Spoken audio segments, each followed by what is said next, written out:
السلام عليكم ورحمة الله وبركاته. إن الحمد لله والصلاة والسلام عليك يا رسول الله وعلى آله وصحبه وبارك وسلم. أما بعد فأعوذ بالله من الشيطان الرجيم. بسم الله الرحمن الرحيم. وأنذر عشيرتك الأقربين واخفض جناحك لمن اتبعك من المؤمنين فإن عصوك فقل إني بريء مما تعملون. وقال تعالى في شان حبيبه إن الله وملائكته يصلون على النبي يا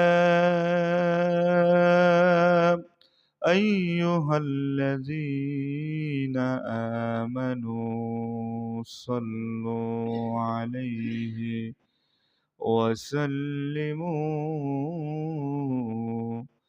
تسليما. اللهم صل على محمد وعلى آل محمد كما صليت على إبراهيم وعلى آل إبراهيم إنك حميد مجيد. اللهم بارك على محمد وعلى آل محمد كما باركت على إبراهيم وعلى آل إبراهيم إنك حميد مجيد. আলহামদুলিল্লাহ, মহান আল্লাহ সুবহানাহু ওয়া তাআলার দরবারে লাখো কোটি শুকরিয়া যে মহান রব, আমাদের পালনকর্তা, সৃষ্টিকর্তা, যে আল্লাহ তাআলা সাইয়্যিদুল আইয়াম, সপ্তাহের শ্রেষ্ঠ এই জুমার এই দিনে আল্লাহ তাআলার এই পবিত্র ঘর মসজিদে এসে কোরআন এবং হাদিস থেকে দিনী কিছু আলোচনা বলার, শোনার যে আল্লাহ তৌফিক দান করেছেন, সেই মালিকের দরবারে আমরা সকলেই কালিমাতু শুকর আদায় করি, সকলেই বলি আলহামদুলিল্লাহ। দুরুদ ও সালাম সরওয়ারে কায়নাত, দো জাহানের বাদশাহ ইমামুল মুরসালিন, শফিউল মুজনবিন, রহমাতাল লিল আলামিন জনাবে মুহাম্মাদুর রাসূলুল্লাহ, সকলেই বলি সাল্লাল্লাহু আলাইহি ওয়াসাল্লামের উপর। প্রিয় মুসল্লিয়ান একরাম, গত 2 জুমায় আমরা রসুল করিম সাল্লাল্লাহু আলাইহি ওয়াসাল্লামের জন্ম থেকে নবুয়ত প্রাপ্তি পর্যন্ত আলোচনা করেছি। এই 2 জুমায় আমরা নবী করিম সাল্লাল্লাহু আলাইহি ওয়াসাল্লামের জীবনী থেকে কিছু আপাতত এতটুকু শিক্ষা পেয়েছি, সেটি হলো যে রসুল করিম সাল্লাল্লাহু আলাইহি ওয়াসাল্লাম নবুয়ত লাভের আগ পর্যন্ত মক্কার কোনো কাফের মুশরিক নবী করিম সাল্লাল্লাহু আলাইহি ওয়াসাল্লামকে কেউ নেতিবাচক মন্তব্য করেনি, খারাপ ধারণা কেউ করেনি, সকলেই ইতিবাচক মন্তব্য করেছে, ভালো ধারণা, ভালো মন্তব্য করেছে, ভালোবেসেছে। এমনকি তারা এমন ভালোবাসা বেসেছেন নবী করিম সাল্লাল্লাহু আলাইহি সাল্লামকে, যখন নবী করিম সাল্লাল্লাহু আলাইহি সাল্লামের কাছে তারা নিজের ধন সম্পদ, অর্থবিত্ত, টাকা পয়সা নবীজির কাছে জমা রাখতেন, এত বিশ্বাসী করতেন। নবীজিকে বিশ্বাসী করে রসুল সাল্লাল্লাহু আলাইহি সাল্লামকে আল আমিন উপাধি তথা বিশ্বাসী উপাধি তারা দিয়েছিলেন। ভালোবাসার এই মানুষটি যখনই একাত্মবাদের দাওয়াত দিলেন, যখনই তার উপরে নবুয়ত লাভ শুরু হলো, ওহী আসা নাজিল হলো, ওহী আসা শুরু হলো, এই ভালোবাসার মানুষটি তখন সকলের কাছে খারাপ হয়ে গেল। সকলের কাছে সকলেই তখন নেতিবাচক মন্তব্য করা শুরু করলো, খারাপ ধারণা করা শুরু করলো। সম্মানিত মুসল্লিয়ান একরাম, নবীজির জীবনী থেকে কিছু শেখার চেষ্টা করি আমরা, প্রিয় ভাইরা আমার। নবী সাল্লাল্লাহু আলাইহি সাল্লামের জীবনী থেকে অনেক কিছু শেখার, জানার, আমাদের অনেক কিছু শেখার জানার রয়েছে। খুব খেয়াল করে শুনে। তো রসুল সাল্লাল্লাহু আলাইহি ওয়াসাল্লামের ওপরে ওহী নাজিল হয়েছিল কত বছর বয়সে? 40 বছর বয়সে। কত বছর? 40 বছর বয়সে নবীজির উপরে ওহী নাজিল হয়েছিল। আজকের এই জুমায় আমরা নবীজির দাওয়াতি জীবন এবং দাওয়াত দেওয়ার পরে কাফেরদের কি প্রতিক্রিয়া শুরু হয়েছিল সেটা জানার চেষ্টা করবে ইনশাআল্লাহ। তো 40 বছর বয়সে নবী করিম সাল্লাল্লাহু আলাইহি ওয়াসাল্লামের ওপর আল্লাহ তাআলা ওহী নাজিল করেন। ওহী নাজিল হওয়ার বেশ কয়েক বছর আগে নবীজি সাল্লাল্লাহু আলাইহি ওয়াসাল্লাম তিনি চতুর্দিকে দেখলেন যে কাফের বেঈমানেরা তারা কুফরিতে লিপ্ত আছে, পৌত্তলিকতায় লিপ্ত আছে, শিরিক নিয়ে পড়ে আছে, মূর্তি পূজা নিয়ে পড়ে আছে। এজন্য তারা এই কাজগুলো যখন করতেছে নবীজি খুব চিন্তিত হলেন এবং নিঃসঙ্গ প্রিয় হয়ে রসুল করিম সাল্লাল্লাহু আলাইহি ওয়াসাল্লাম নবুয়তের 2 থেকে 3 বছর আগে নবীজি খুব নিঃসঙ্গ প্রিয় হলেন, হয়ে তিনি হীরা গুহায় তিনি ধ্যানে মগ্ন থাকতেন। বাড়ি থেকে যাওয়ার সময় কিছু খাবার আর পানি নিয়ে যেতেন, সেগুলো ফুরায়া গেলে নবীজি আবার বাসায় আসতেন, এসে আবার খাবার পানি নিয়ে যেতেন। মাঝে সাঝে নবীজির প্রাণপ্রিয় স্ত্রী আম্মাজান খাদিজা তাহেরা রাদিয়াল্লাহু তাআলা আনহা তিনিও খাবার এবং পানি নিয়ে ওই পাহাড় বেয়ে বেয়ে হীরা গুহায় নবীজি যেখানে ধ্যানে মগ্ন থাকতেন সে জায়গায় পৌঁছায়া দিতেন। সম্মানিত মুসল্লিয়ান একরাম, খাদিজা তাহেরা রাদিয়াল্লাহু তাআলা আনহা নবুয়তের আগে এত কষ্ট করেছেন, এই জন্য আল্লাহ তাআলা খুশি হয়ে জিবরিলের মাধ্যমে তার হাবিবকে জানিয়ে দিয়েছেন, ওগো আমার হাবিব, আপনি আপনার প্রাণপ্রিয় স্ত্রী খাদিজা তাকে আপনি কি করেন জানিয়ে দেন, আমি আল্লাহর পক্ষ থেকে তার জন্য সালাম পাঠাইছি। সুবহানাল্লাহ। সম্মানিত মুসল্লিয়ান একরাম, তা রসুল করিম সাল্লাল্লাহু আলাইহি ওয়াসাল্লামের কাছে ওহী নাজিল হয়। ওহী নাজিল হওয়ার কিছু লক্ষণ প্রকাশিত হতে লাগলো। ওহী নাজিলের কিছু লক্ষণ প্রকাশিত হতে লাগলো। নবী সাল্লাল্লাহু আলাইহি সাল্লাম সশরীরে জিবরিল আলাইহিস সালামকে দেখার আগে নবুয়তের কিছু লক্ষণ প্রকাশিত হতে লাগলো। যেমন নবুয়ত লাভের 6 মাস আগে, নবুয়ত লাভের 6 মাস আগে নবীজিকে সত্য স্বপ্ন দেখানো হতো। যে স্বপ্ন দেখতেন রাত্রে সেটা সকালে বাস্তবায়ন হতো। এখন বলেন, নবীজির স্বপ্ন আর আমাদের স্বপ্ন কি সমান? কোন আল্লাহর ওলি স্বপ্ন সমান? আমরা স্বপ্ন দেখি একটা, হয় আর একটা। আমাদের স্বপ্ন ফালতু আর বাজে স্বপ্ন, ঠিক না? আর নবী করিম সাল্লাল্লাহু আলাইহি সাল্লাম যে স্বপ্ন দেখতেন সেটা সকালে বাস্তবে সেটা সত্য প্রকাশিত হতো। 23 বছরের জীবনে 23 বছর নবীজির উপর ওহী নাজিল হয়। 23 বছরের জীবনে এটা ছিল 46 ভাগের 1 ভাগ। এই সত্য স্বপ্ন ছিল 46 ভাগের 1 ভাগ। তিনি কিছু আওয়াজও শুনতে পেতেন। নবী সাল্লাল্লাহু আলাইহি ওয়াসাল্লাম তিনি কিছু আওয়াজও শুনতে পেতেন। যেমন মক্কার এক পাথর নবীজিকে সালাম জানিয়েছিলেন, সুবহানাল্লাহ, নবুয়ত লাভের আগে। মুসলিম শরীফের হাদিসে আসছে, জাবের বিন সামুরা রাদিয়াল্লাহু তাআলা আনহু বর্ণনা করেন, রাসূল করিম সাল্লাল্লাহু আলাইহি ওয়াসাল্লামকে নবীজি বলেন, মক্কার এমন একটি পাথর রয়েছে, যেই পাথর আমাকে সালাম জানিয়েছেন, সেই সালামের জবাব যখন আমি দিয়েছি, পাথর সালামের জবাবও শুনতে পেয়েছিলেন। সুবহানাল্লাহ।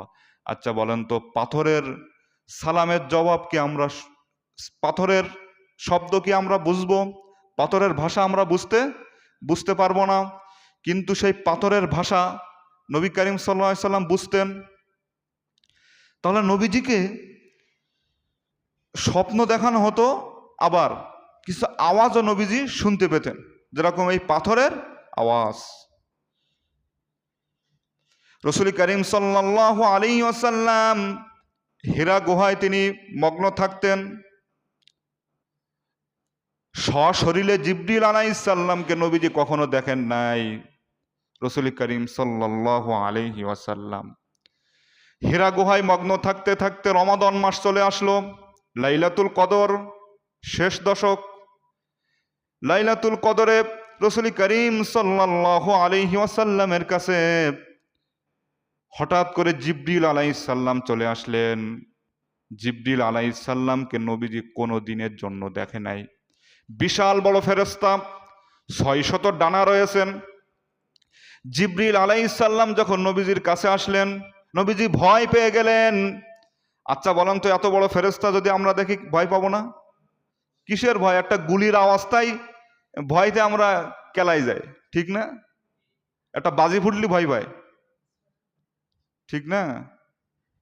একটা বাজি ফুটলি ভয় পায়, একটা গুলির আওয়াজে আমরা কি পাই? ভয় পাই। আর আমরা হলো জনগণের উৎস, ঠিক না? রাসূল করিম সাল্লাল্লাহু আলাইহি ওয়াসাল্লাম জিবরিল আলাইহিস সালামকে দেখে ভয় পেয়ে গেলেন। ভয় পেয়ে ভীতবহব্বল হয়ে গেলেন। জিবরিল আলাইহিস সালাম নবীজির কাছে এসে বললেন, ইকরা, রিড, পড়ো। নবী করিম সাল্লাল্লাহু আলাইহি সাল্লাম বললেন, মা আনা বিকারি, আমি তো পড়তে জানি না। এবার জিবরিল আলাইহিস সালাম রাসূল করিম সাল্লাল্লাহু আলাইহি ওয়াসাল্লামকে ধরে জোরে দেহের ভিতরে বুকের মধ্যে নিয়ে চাপ দিলেন। হাদিস শরীফ থেকে শোনাচ্ছি, দেখেন বুখারীর হাদিস। আয়েশা রাদিয়াল্লাহু তাআলা আনহা, আম্মাজান আয়েশা রাদিয়াল্লাহু তাআলা আনহা হাদিসটা বর্ণনা করেন, জিবরিল আলাইহিস সালাম হীরা গুহায় আসলেন।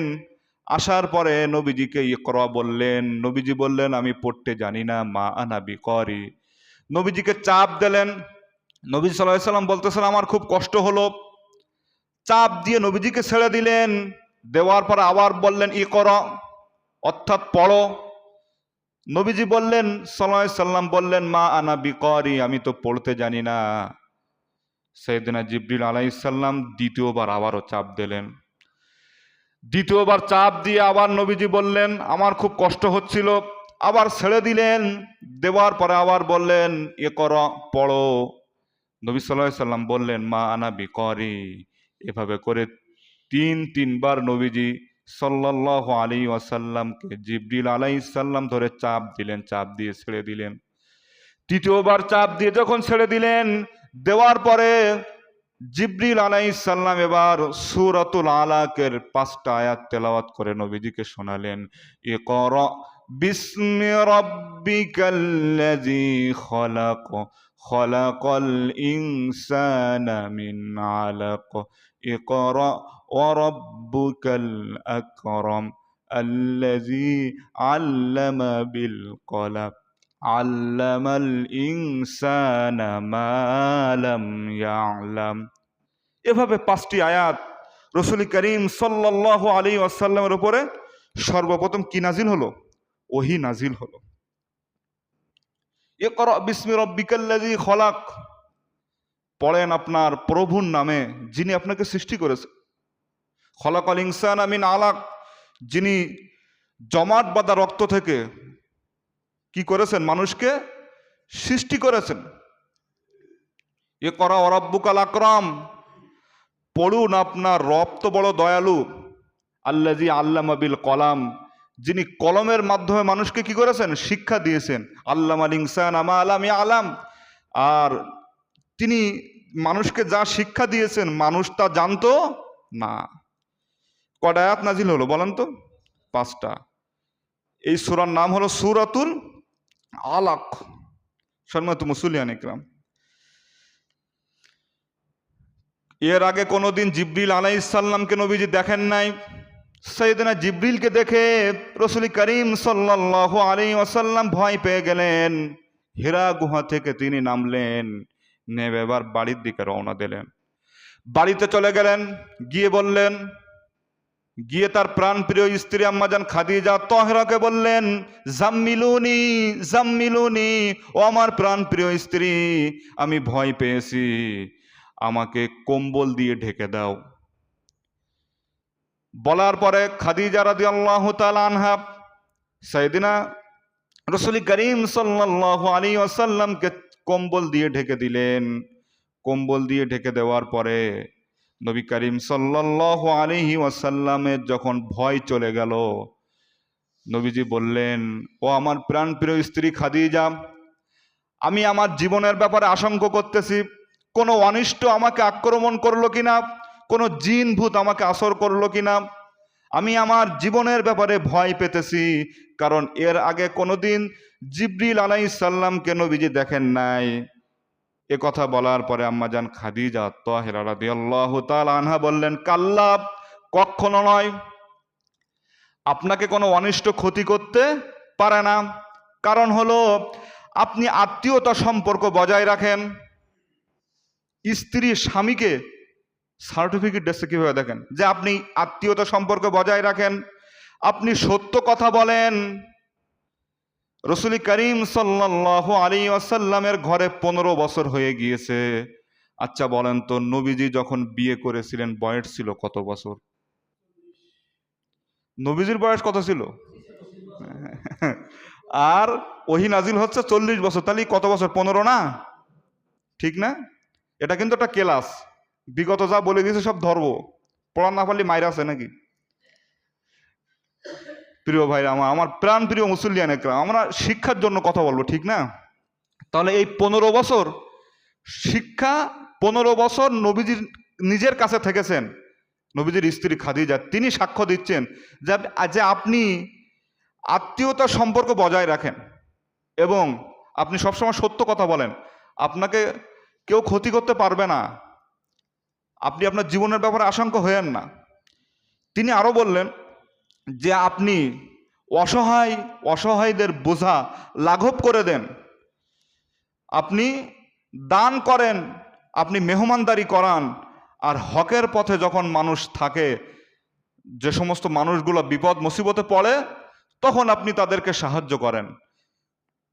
কয়টা সার্টিফিকেট দিলেন? 6টা। কয়টা বলেন? 6টা সার্টিফিকেট দিলেন। আচ্ছা বলেন তো, আমরা কেমন? সব থেকে ভালো জানে আমার স্ত্রী, আপনার স্ত্রী, তাই না? আপনি কত বড় আল্লাহওয়ালা, আমি কত বড় হুজুর, আমার বউ জানবে, আমার বাড়িওয়ালা জানবে। আপনি কত বড় নামাজি, কি বদমায়েশ, কি ভালো, জানে কে? আপনার স্ত্রী না? গোপনে গিয়ে শোনা দরকার যে অমুক ভাইটা কেমন গো, একটু বলো দিন, সব ফাঁস হয়ে যাবে। আপনার আমার চরিত্র ফুলের মতো পবিত্র, চরিত্র কি হালাত ওই স্ত্রী ভালো জানে। সমাজে তো মনে হয় খুব নাদোষ নুদোষ চেয়ারানে আমি ঘুরি বেড়াই, আপনি ঘুরি বেড়ান, কিন্তু আমরা কেমন এটা আমাদের স্ত্রী সব থেকে ভালো জানে, ঠিক না? হাজবেন্ডের সার্টিফিকেট দিচ্ছেন নিজের স্ত্রী যে আপনি সত্যবাদী, আপনি দান করেন, আপনি আত্মীয়তার খোঁজ খবর রাখেন। কথা বুঝে আসছে? তা রাসূল করিম সাল্লাল্লাহু আলাইহি সাল্লাম তখন কি করলেন?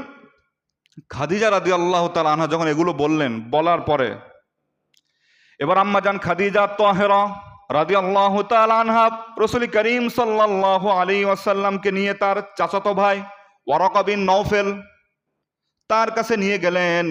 ওয়ারাকা বিন নওফেল জাহিলি যুগে খ্রিস্টান ধর্ম গ্রহণ করেছিলেন। তিনি খ্রিস্টানদের বড় একটা পণ্ডিত ছিলেন। তিনি ইনজিল কিতাবকে আরবিতে অনুবাদ করেছিলেন। আরবিতে কি করেছেন? ইনজিল কিতাব অনুবাদ করেছিলেন। তিনি বৃদ্ধ হয়ে গিয়েছিলেন, অন্ধ হয়ে গিয়েছিলেন। ওয়ারাকা বিন নওফেলকে আম্মাজান খাদিজা বললেন, দেখেন তো আপনার ভাতিজা কি বলে, আপনার ভাতিজা নাকি ভয় পেয়েছে।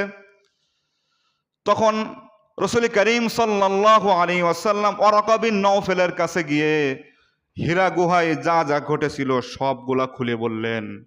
ওয়ারাকা বিন নওফেল বললেন, এটা তো ওই ফেরেশতা হাজান নামুস, এটা তো নামুস ফেরেশতা যা ইতিপূর্বে সাইয়েদনা মূসা আলাইহিস সালামের কাছে এসেছিল। এটা তো সেই ফেরেশতা, এটা হলো আল্লাহর পক্ষ থেকে প্রেরিত ফেরেশতা, কারণ ইনজিল কিতাবে সব কিছু লেখা আছে। তিনি বললেন, তুমি ভয় পেও না ভাতিজা, তুমি ভয় পেও না, তুমি সুসংবাদ গ্রহণ করো। আল্লাহ তাআলার পক্ষ থেকে তোমাকে নবুয়ত দেওয়া হয়েছে, ওহী নাজিল হচ্ছে, তুমি ভয় পেও না। ওয়ারাকা বিন নওফেল বললেন, আমার খুব আফসোস হচ্ছে এই কারণে, কারণ আমি তো বৃদ্ধ হয়ে গিয়েছি, আমি তো শেষ পর্যন্ত থাকতে পারবো কি জানি না, কিন্তু আমি কষ্ট পাচ্ছি এই কারণে, যখন তোমার স্বজাতির লোকেরা তোমাকে এলাকা থেকে, শহর থেকে বাহির করে দিবে, তোমার স্বজাতির লোকেরা তোমাকে যখন এলাকা থেকে বাহির করে দিবে, তখন আমি এখন থেকে কষ্ট পাচ্ছি। যদি আমি ওই সময় থাকতে পারতাম তাহলে তোমাকে সহযোগিতা করতাম, তোমাকে আমি সাপোর্ট দিতাম। নবীজি বলতেছেন, আমার এলাকার লোক যারা আমাকেই ভালোবাসে, আমাকে আল আমিন উপাধি দিয়েছে, তারাই কি আমাকে বাহির করে দিবে? তিনি বিশ্বাস করতে পারতেছিলেন না, কিন্তু ওয়ারাকা বিন নওফেল বলতেছে, হ্যাঁ, এরাই তোমাকে বাহির করে দিবে। কথা বুঝে আসছে? সমাজের ভিতরে যে সমস্ত ওলামা ইকরাম হকের কথা বলে, খুব খেয়াল করে দেখেন, তাদের সব থেকে বেশি যারা মহাব্বত করে তারাই কিন্তু তাদের শত্রু হয়ে যায়। আপনি হকপন্থী আলেমদের দিকে তাকায়া দেখেন, আল্লামা মামুনুল হক সাহেবের দিকে দেখেন, তাকে কিন্তু ধরায় দিয়েছিল নিজের লোক। সমস্ত ওলামা ইকরাম যত বিপদে পড়েছেন, এই বিপদের মূল কারণ হলো নিজের লোক, নিজের পকেটের লোক আলেমদেরকে ক্ষতি করে।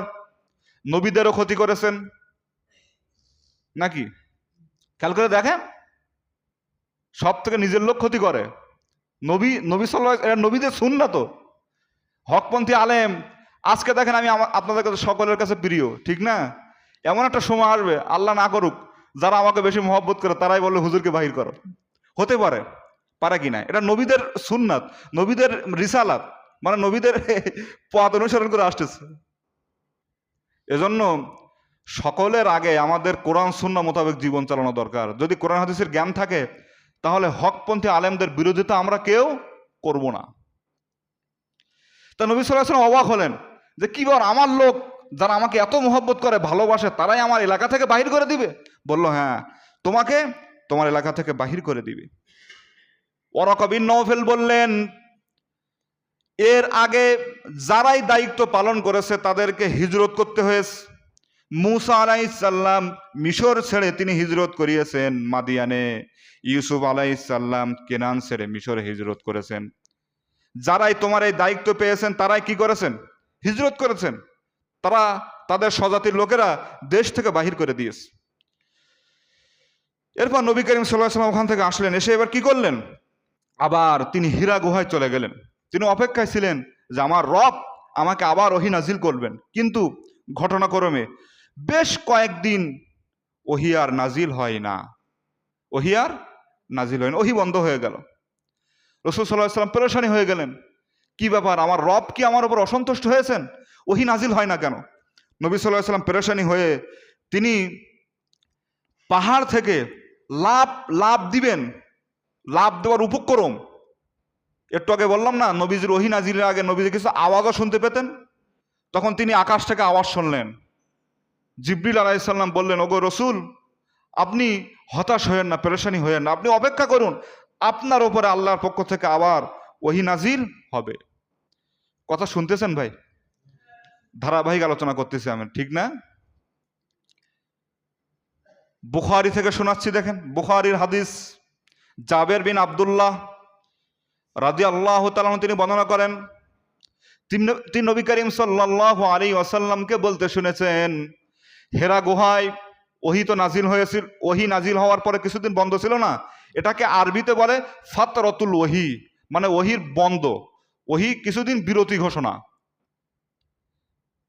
কিছুদিন বিরতির পরে নবী সাল্লাল্লাহু আলাইহি সাল্লাম একদিন হীরা গুহায় কি করতেছেন, ধ্যানে মগ্ন রয়েছেন, ওখান থেকে বাসায় যাচ্ছেন। এই হাদিস থেকে শোনাচ্ছি, দেখেন জাবের বিন আব্দুল্লাহ, বুখারীর হাদিস। নবীজি সাল্লাল্লাহু আলাইহি ওয়াসাল্লাম বলতেছেন, আমি একদিন হীরা গুহা থেকে বাসায় যাচ্ছিলাম, হঠাৎ করে আমি আসমান থেকে আওয়াজ শুনতে পাই। নবীজি ওহী নাজিলের কিছু প্রক্রিয়া ছিল, তিনি আওয়াজ শুনতে পেতেন, আসমানের আওয়াজ তিনি শুনতে পেলেন।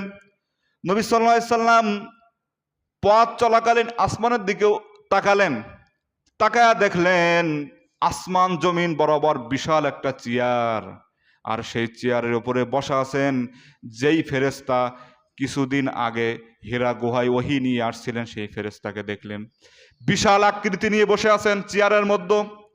নবী করিম সাল্লাল্লাহু আলাইহি ওয়াসাল্লাম ভয় পেয়ে গেলেন, ভয় পেয়ে গিয়ে মাটিতে পড়ে যাওয়ার উপক্রম হয়ে গেলেন। তিনি ওখান থেকে উঠে আবার চলে গেলেন বাসায়। বাসায় গিয়ে বললেন, প্রাণপ্রিয় স্ত্রীকে বললেন, খাদিজা রাদিয়াল্লাহু তাআলা আনহাকে বললেন, জাম্মিলুনি জাম্মিলুনি, ওগো আমার প্রাণপ্রিয় স্ত্রী, আমি আবারও ভয় পেয়েছি, ফাদাসসিরুনি, আমাকে চাদর দিয়ে কম্বল দিয়ে আমাকে ঢেকে দাও, আমি ভয় পেয়েছি। আম্মাজান খাদিজা তাহেরা রাদিয়াল্লাহু তাআলা আনহা নবীজিকে আবার চাদর দিয়ে কম্বল দিয়ে আবৃত করলেন, ঢেকে দিলেন।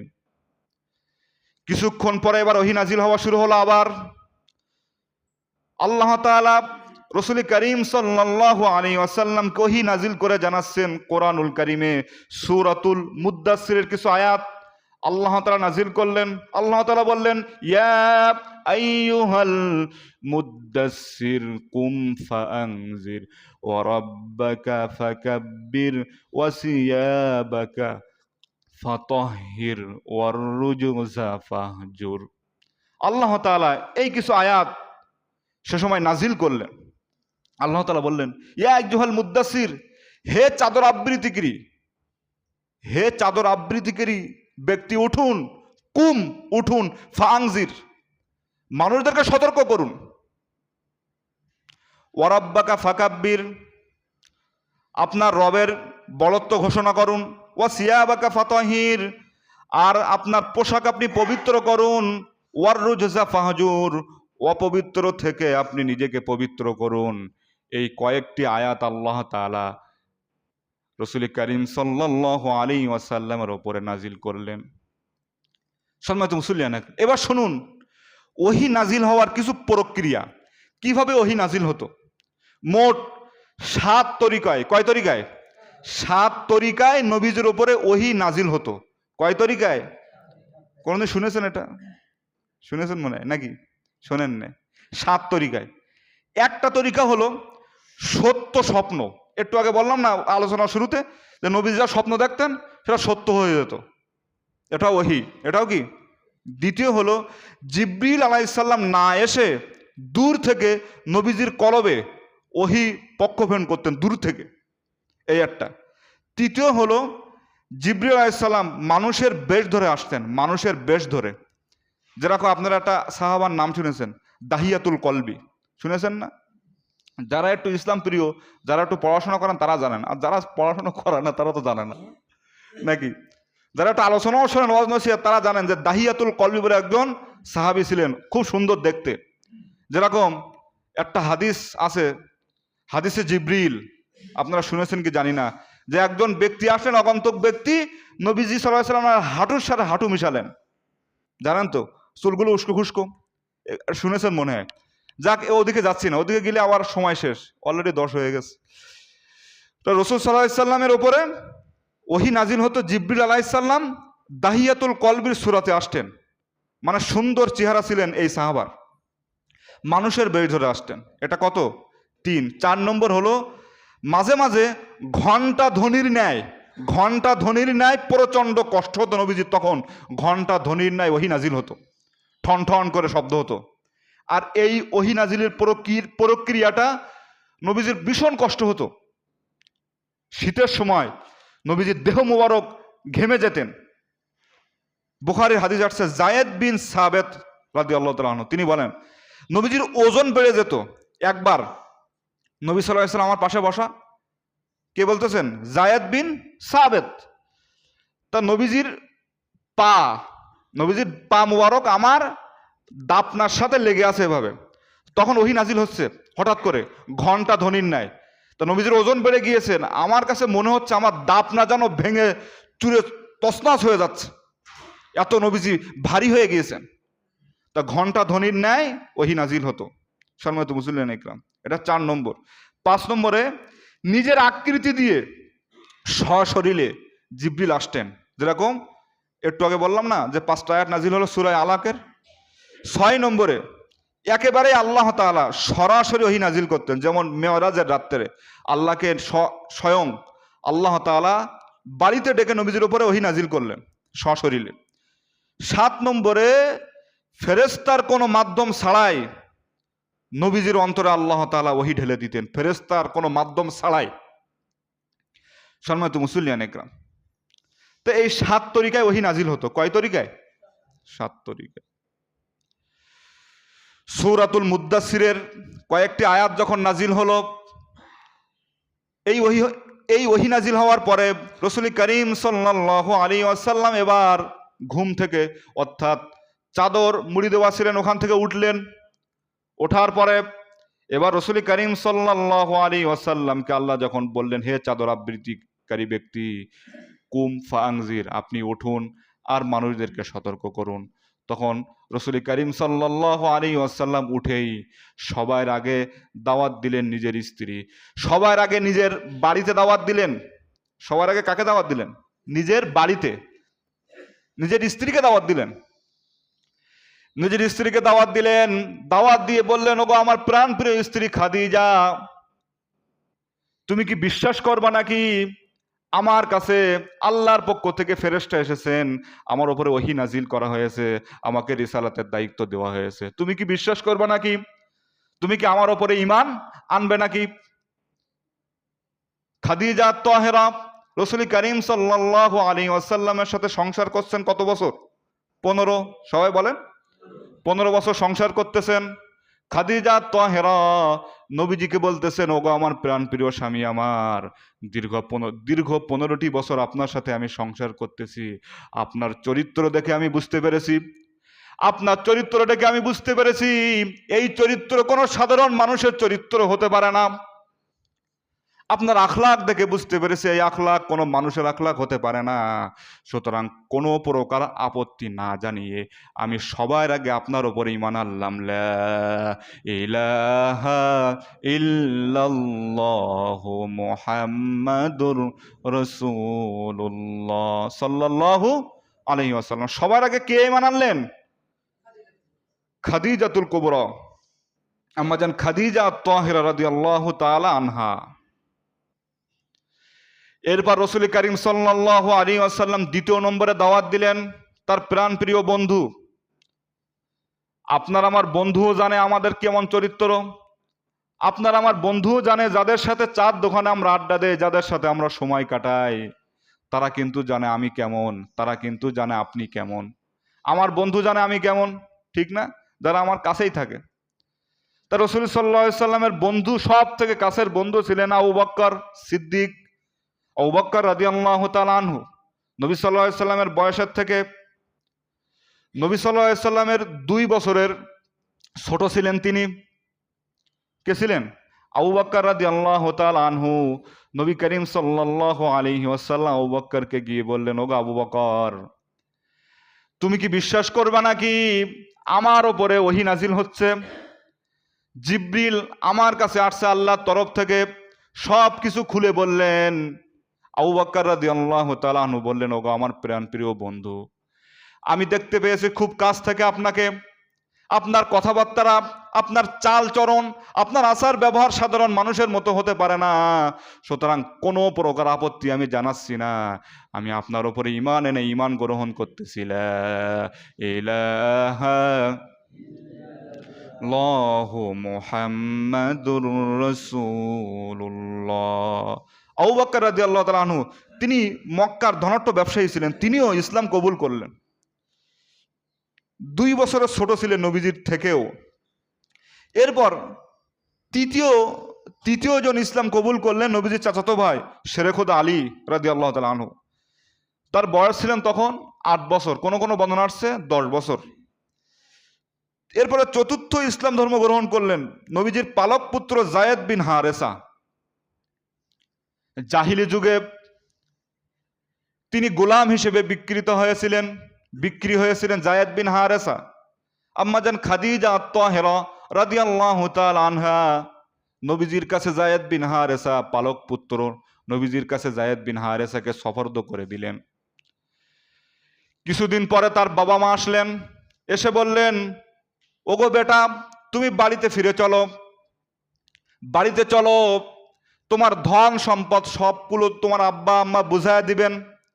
অনেক ধন সম্পদের মালিক ছিলেন তার বাবা মা। যায়েদ বিন হারেসার বাবা মা নবীজির পালক পুত্র বলা হয় যাকে।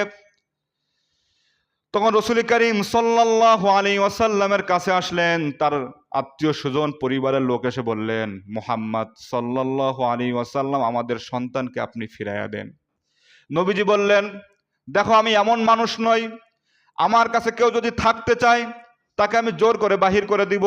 আবার আমি এমন নই, আমি কাউকে জোর করে রাখবো, এমন নয়। যায়েদ বিন হারেসা যদি যেতে চায় তাকে আপনারা নিয়ে যান। যায়েদ বিন হারেসা ঘরে ছিলেন, ঘর থেকে বাহির হলেন। হওয়ার পরে তার আত্মীয় স্বজন বলল, গো যায়েদ, চলো বাড়িতে চলো, তোমার ধন সম্পদগুলো সবকিছু বুঝাইয়া দেওয়া হইবে। যায়েদ বিন হারেসা বললেন, আমার কতগুলো ধন সম্পদ তোমরা আমাকে বুঝাইয়া দিবা? তামাম পৃথিবীর ধন সম্পদ যদি আমাকে দেওয়া হয়, তামাম দুনিয়ার সম্মান ইজ্জত যদি আমাকে দেওয়া হয়, আমি মুহাম্মদ সাল্লাল্লাহু আলাইহি ওয়াসাল্লামের কদম মুবারকে এসে যে সম্মান ইজ্জত, যে ভালোবাসা পেয়েছি, নবীজির কদম মুবারক ছেড়ে আমি কোনো দিনের জন্য বাড়িতে যেতে পারি না। সুবহানাল্লাহ। তার এত চরিত্র, এত ভালোবাসা আমি পেয়েছি, সেই ভালোবাসা তুই আমি ধন সম্পদ আমি উপেক্ষা করতে পারবো না। ধন সম্পদ আমি বাদ দিয়ে দিয়েছি, আমি নবীজির কদম মোবারকে থাকতে চাই। যায়েদ বিন হারেসাকে রাসূল করিম সাল্লাল্লাহু আলাইহি ওয়াসাল্লাম কি দিলেন? দাওয়াত দিলেন। তিনিও ইসলাম গ্রহণ করলেন। সম্মানিত মুসলিম ইকরাম, এভাবে করে একে একে সকলেই ইসলাম ধর্ম গ্রহণ করতেছেন। যারা ইসলাম ধর্ম গ্রহণ করতেছেন তারাও মানুষদেরকে এভাবে দাওয়াত দিচ্ছেন, দাওয়াত দিয়ে দিয়ে ইসলাম ধর্ম গ্রহণ করাচ্ছেন। আবু বকর রাদিয়াল্লাহু তাআলা আনহু, তিনিও অনেককে মুসলমান বানালেন। ওসমান বিন আফফান, এরপরে সাদ বিন আবি ওয়াক্কাস, তলহা বিন ওবায়দুল্লাহ, এরপর আবু বকর রাদিয়াল্লাহু তাআলার স্ত্রী উম্মে রোমান, তার মাররা, আবু বকর রাদিয়াল্লাহু তাআলা আনহুর 2 মেয়ে আসমা এবং আয়েশা রাদিয়াল্লাহু তাআলা আনহুমা, বিলাল, খাব্বাব, আম্মার, ইয়াসির, সুমাইয়া, এভাবে করে একে একে অনেকেই ইসলাম ধর্ম গ্রহণ করতেছেন। প্রায় প্রথম দিকে 130 জন ইসলাম ধর্ম গ্রহণ করলেন। সুবহানাল্লাহ। প্রথম পর্যায়ে কজন? কোন কোন বর্ণনা আসছে, কোন কোন সিরাতবিদ নবীজির জীবনে যারা লিখেছেন তারা বলেছেন যে প্রথম পর্যায়ে প্রায় 130 জনের মতো কি করলেন ভাই? ইসলাম গ্রহণ করলেন। সম্মানিত মুসলিয়ান ইকরাম, এখন যারা ইসলাম ধর্ম গ্রহণ করতেছেন তখন তারা আল্লাহর ইবাদত কিভাবে করবেন? আল্লাহ তাআলা বললেন, ফাসাব্বিহ বিহামদি রাব্বিকা বিল আশিয়্যি ওয়াল ইবকার, তুমি তোমার রবের প্রশংসা যাপন করো আর সকাল সন্ধ্যায় সালাত আদায় করো। আপনারা সকলেই জানেন যে মেরাজ হয়েছিল হিজরতের কিছুদিন আগে। আর প্রথম পর্যায়ে তাহলে মানুষরা কিভাবে আল্লাহর ইবাদত করত? এই আয়াতে বলা হয়েছে যে ফাসাব্বিহ বিহামদি রাব্বিকা বিল আশিয়্যি ওয়াল ইবকার। নবীজিকে আল্লাহ বলছেন, ওগো আমার হাবিব, আপনি মানুষদেরকে জানাইয়া দেন যারা ইসলাম গ্রহণ করতেছে তারা জানো কি সকাল সন্ধ্যায় সালাত আদায় করে। যাতে করে আল্লাহর সাথে সম্পর্ক জোড়ে। নামাজের তখন ওহী নাজিল হয় নাই, বা নামাজের নির্দেশ দেওয়া হয় না তার আগে। সকালে 2 রাকাত নামাজ, রাত্রে কি 2 রাকাত, এই 2 দিয়ে কি 4 রাকাত নামাজ। মেরাজের রাত্রে তো নামাজ ফরজ হয়েছে, তাই না? তার আগে এভাবে তারা সালাত আদায় করতেন। সম্মানিত মুসলিয়ান একরাম, এরপরে আপনার সূরা মুজাম্মিলের কিছু আয়াত নাজিল হলো। ইয়া আইয়ুহাল মুজাম্মিল কুমিল লাইলা ইল্লা কলিলা। সেখানে তাহাজ্জুদের নামাজেরও নির্দেশ দেওয়া হলো। তখন যারা ইসলাম ধর্ম গ্রহণ করতেছেন তারা এই 2-2 4 রাকাত করে নামাজ পড়তেন, আবার শেষ রাত্রে তাহাজ্জুদের নামাজও, কথা বলেন না, তাহাজ্জুদের নামাজও কি করতেন? পড়তেন। এভাবে গোপনে গোপনে দাওয়াত চললো দীর্ঘ 3 বছর। কয় বছর? 3 বছর দাওয়াত চললো গোপনে। সবাই গোপনে নামাজ পড়তো, গোপনে দাওয়াত দিত, দিনের আলোচনা হতো গোপনে, ঠিক না? যেমন স্বৈরাচার থাকাকালীন কত মাহফিল মসজিদে হতো গোপনে, কারণ তাফসির মাহফিল করলেই তো বাধা, না? বাধা আছে না নাই? তাফসির মাহফিল করলেই বাধা, কিন্তু মিলাদুন নবী করলে বাধা নেই, ঠিক না? সিরাতুন নবী করলে বাধা। তাহলে বোঝা যাচ্ছে মিলাদ এবং সিরাত এই দুটোর পার্থক্য বোঝা যাচ্ছে, যে মিলাদুন নবী করলে বাধা নেই, সিরাতুন নবী করলে বাধা আছে না নেই? আসছিল না? কই, আমি তো সেই জায়গায় ছিলাম, ওই গোড়ার জায়গায় তো ছিলাম। কত মিলাদুন নবী মাহফিলি আমি দায়ী নাই, মানে কি শুনছি যে কি মিলাদুন নবী মাহফিলি বিশাল তাফসির না, তাফসিরুল কোরআন বললে লিখলেই তো বিপদ। কারণ তাফসিরুল কোরআন মানে কি কোরআনের ব্যাখ্যাগুলো শোনানো, আর কোরআনের ব্যাখ্যা শোনালেই তো সব গোমর ফাঁস হয়ে যাবে, ঠিক না? চুরি করো ফাঁস হবে, মানে সুদ খাও ফাঁস হয়ে যাবে, জুলুম করো ফাঁস হবে, নাকি স্বৈরাতন্ত্র করবা ফাঁস হয়ে যাবে। এজন্য তাফসিরুল কোরআন যেখানে লেখা থাকবে সেখানে বিপদ ছিল। এজন্য 3 বছর নবীজি সাল্লাল্লাহু আলাইহি সাল্লাম গোপনে দাওয়াত দিলেন। 3 বছর যখন গোপনে দাওয়াত দিলেন, আল্লাহ তাআলা এবার ওহী নাজিল করে জানালেন কোরআনুল কারীমের 26 নম্বর সূরা সূরাতুশ শুআরা এর 214 নম্বর আয়াত আল্লাহ তাআলা বললেন, ওয়া আনজির আশীরাতাকাল আকরাবিন। হে নবী, আপনার নিকটত্ব আত্মীয়দেরকে আপনি এবার সতর্ক করুন। নিকটত্ব আত্মীয়দেরকে কি করেন? সতর্ক করুন। তখন নবী সাল্লাল্লাহু আলাইহি ওয়াসাল্লাম এবার কি করলেন?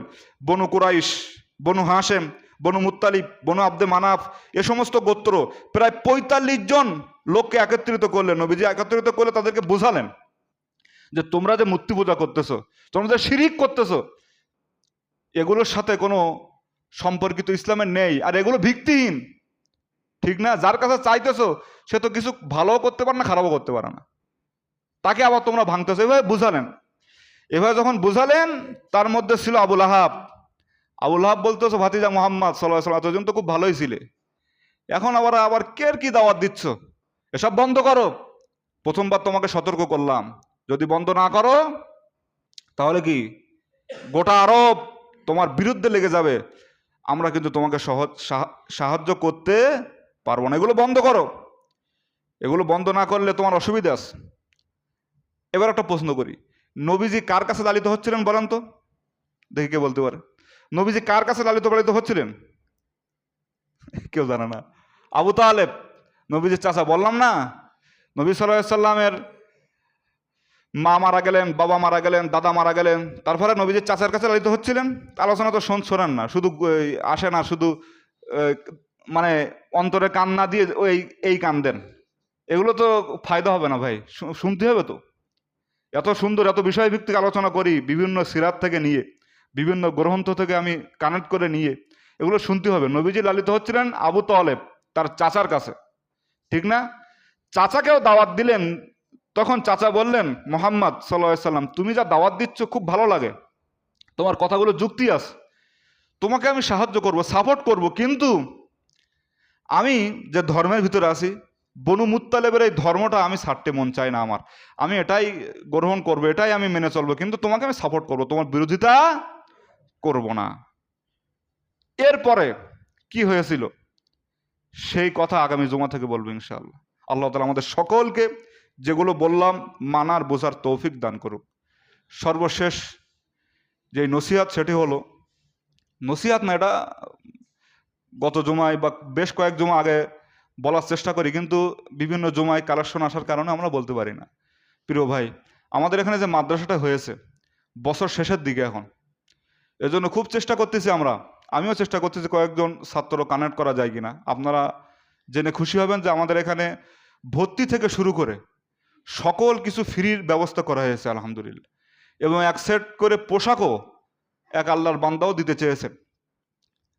খানাও ফ্রি, ভর্তিও ফ্রি, সব কিছু ফ্রি। তা আপনারা একটু এই প্রচারগুলা একটু মানুষের কাছে পৌঁছায় দেন।